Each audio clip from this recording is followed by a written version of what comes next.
Veligonda project పూర్తి చేయాలనే లక్ష్యానికి అనుగుణంగా పనులు చేయాలని నిర్లక్ష్యం వహిస్తే తీవ్ర చర్యలు తీసుకుంటామని మంత్రి నిమ్మల రామానాయుడు హెచ్చరించారు. ప్రకాశం జిల్లా దోర్నాల మండలంలోని వెలిగొండ ప్రాజెక్టు పనులను మంత్రి పరిశీలించారు.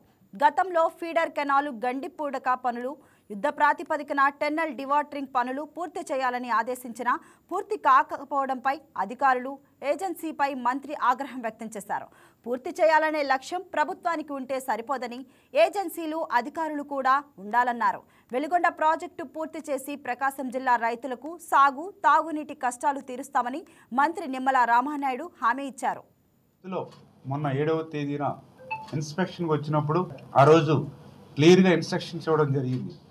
ఏదైతే ఆ గండ్లని ఆ జంట సొరంగాల్లోకి పోయినటువంటి ఆ యొక్క నీటిని అంతటినీ కూడా డీవాటరింగ్ చేయమని స్పష్టంగా ఆదేశాలు ఇచ్చాం. యుద్ధ ప్రాతిపదికన పూర్తి చేయమని చెప్పేసి కూడా ఆ రోజు మనం ఆదేశాలు ఇచ్చాం. కానీ ఏదైతే ఆ డీవాటరింగ్ పనులు కానీ ఆ ఫీడర్ కెనాల్ సంబంధించి గండ్లు పూడ్చడంలో ఇంకా నాంచివేత ధోరణి ఏదైతే ఉందో, కొంతమేర నిర్లక్ష్యం ఏదైతే ఉందో, మేమందరం కూడా ఇన్స్పెక్షన్ ద్వారా సంబంధిత అధికారులకు సంబంధిత ఏజెన్సీలకు కూడా తీవ్రంగా కూడా హెచ్చరికలు కూడా చేయడం జరిగింది.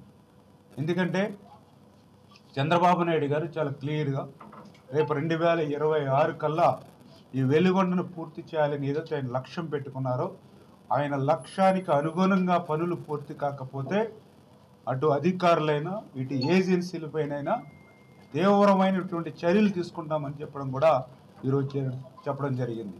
ఈ పూర్తి కానిటువంటి వెలిగొండను పూర్తి చేసినట్లుగా ఆ రోజు జాతికి అంకితం చేసి ప్రకాశం జిల్లా రైతుల్ని ప్రజల్ని మోసం దగా గత ప్రభుత్వం ఏదైతే చేసిందో అటువంటి వాటికి అవకాశం ఇవ్వకుండా ఈ జిల్లా ఫ్లోరైడ్ బాధితులను దృష్టిలో పెట్టుకుని కూడా పనిచేయాలి.